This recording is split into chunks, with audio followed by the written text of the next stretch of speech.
Baik. Assalamualaikum warahmatullahi wabarakatuh.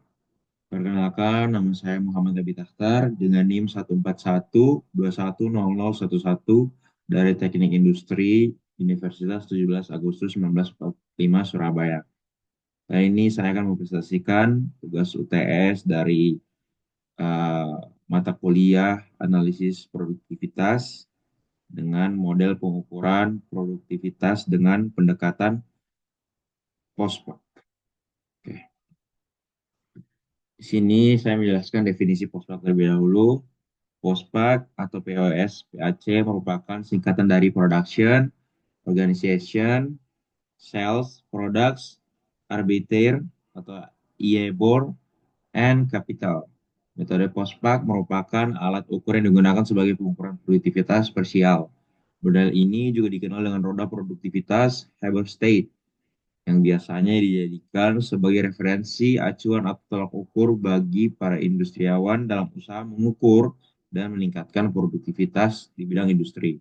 Model POSPAK mengevaluasi beberapa faktor, antara lain mengevaluasi sumber daya berdasarkan alokasi dana produktivitas dengan elemen yang diukur yaitu produksi, penjualan, organisasi, tenaga kerja, produk, dan modal.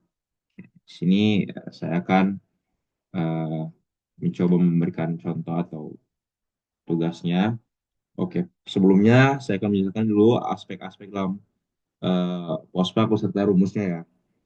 Yang pertama itu ada yang namanya produksi.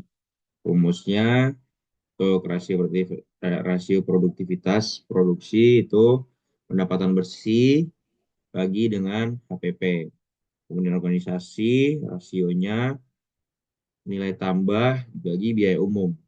Dana penjualan, rasionya rumusnya yaitu laba kotor dibagi biaya penjualan. Kemudian ada produk, rasio yaitu laba kotor dibagi biaya langsung.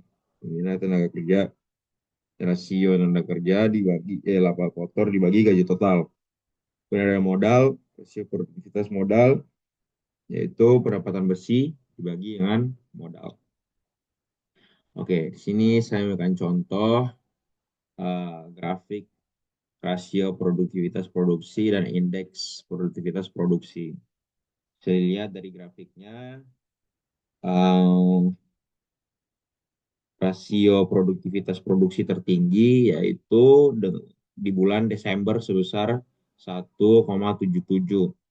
Kemudian rasio produktivitas produksi tertinggi kedua yaitu pada bulan September sebesar 1,64.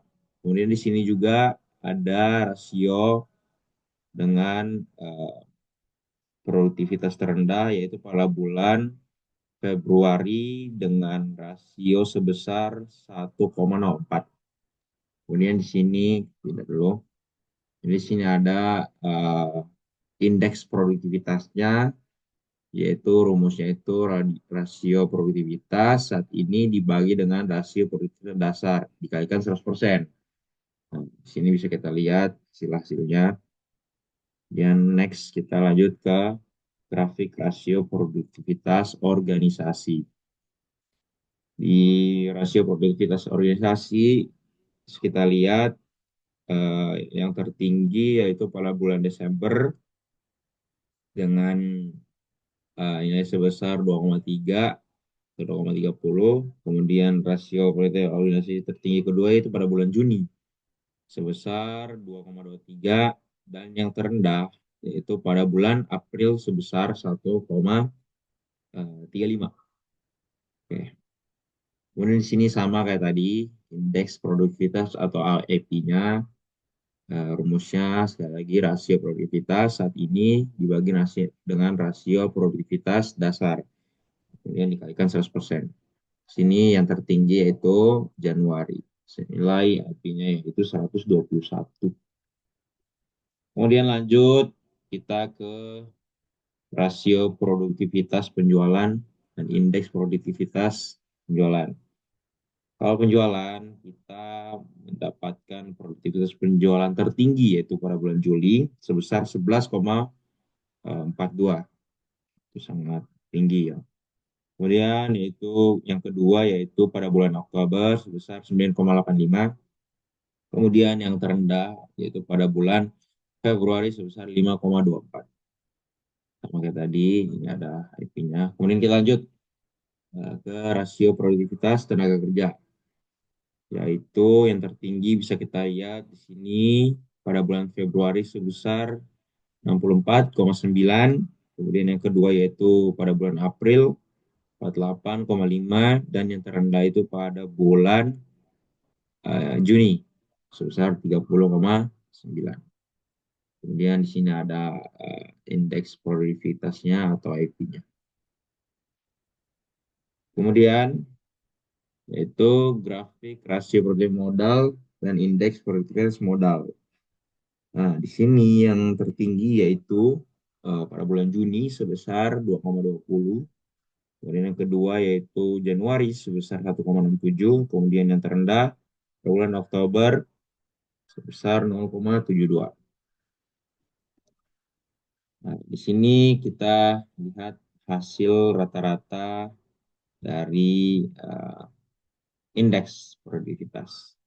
Di sini ada produksi yaitu 107,10, kemudian ada organisasi sebesar 133,82, which is itu adalah yang paling besar di antara indeks IP yang lain. Kemudian ada penjualan sebesar 85,68, kemudian ada produk sebesar 106,06, kemudian ada tenaga kerja sebesar 102,75, dan yang terakhir ada modal sebesar 74,21, dan itu IP terendah. Nah, di sini kita lihat sama-sama hasilnya, ini seperti dengan rata-ratanya.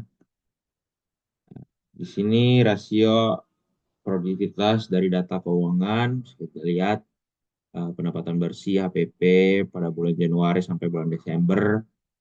Nah, kita bisa lihat tadi rasionya, produktivitas. Oke.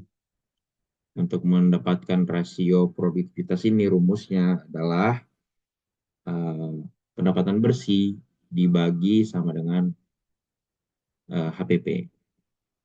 Maka ketemu rasio produktivitas produksinya. Oke, sekian dari saya. Mohon maaf bila ada kekurangan. Terima kasih. Wassalamualaikum warahmatullahi wabarakatuh.